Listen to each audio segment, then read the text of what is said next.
Hi, I'm Pete Lesher, and welcome back to Chesapeake Treasure. Today I'm going to be introducing a section of our newest exhibition, Robert Gast's Chesapeake. And in particular, I want to show you some of Robert's oystering images, which are really where he first made his reputation, or where he made his biggest appearance on the bay.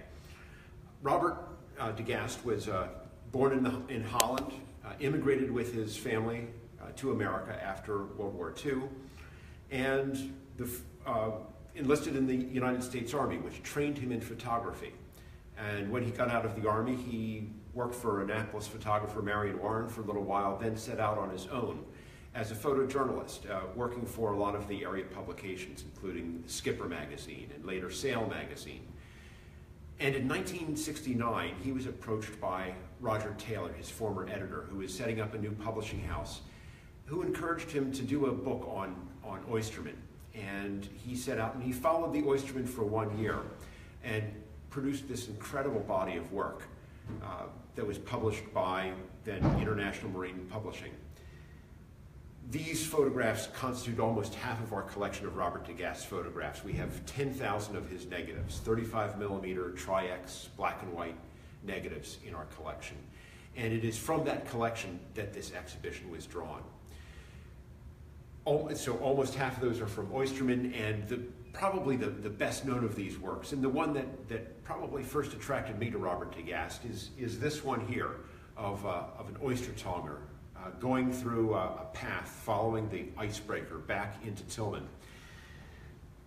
In this case, the photographer was standing on the stern of the state icebreaker, which was cutting a path into Knapp's Narrows for the watermen to get home back to Tillman. And we know that this is waterman Ben Gow, a very well-known, highly regarded Tillman waterman, on his dead rise boat, Gypsy Girl.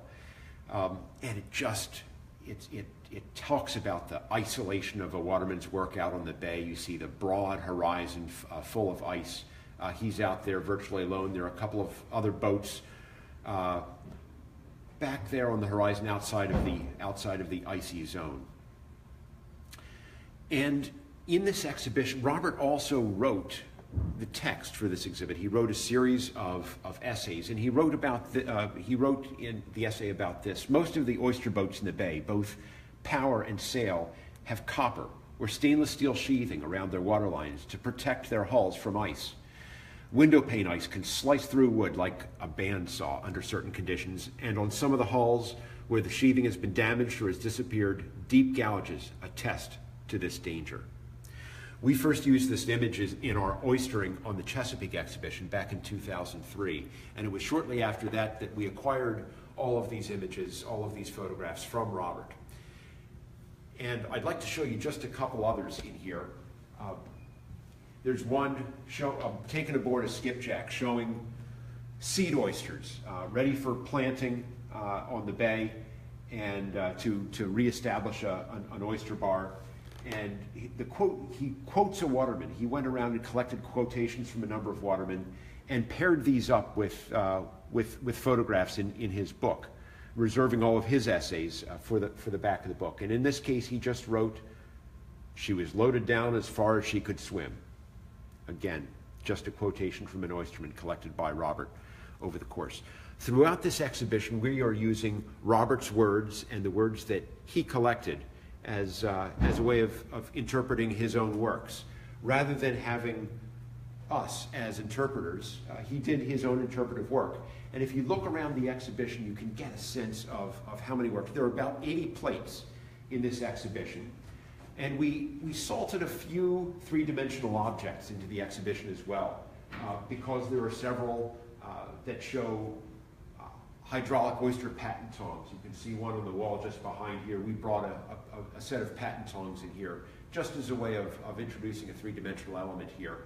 And down on the far wall, there's a photograph of the skipjack, the bow of the skipjack Bernice J, plowing through a wave. She's loaded down deeply, and right above it, we were able to borrow from the Echo Hill Outdoor School, the last owner of the skipjack, Bernice J, her original trailboard, the same one that shows up in that photograph that's so well known among Robert's works from his Oystermen of the Chesapeake book.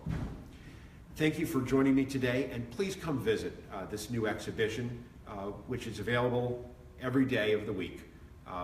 There's also a beautiful catalog available for this exhibition in the museum store.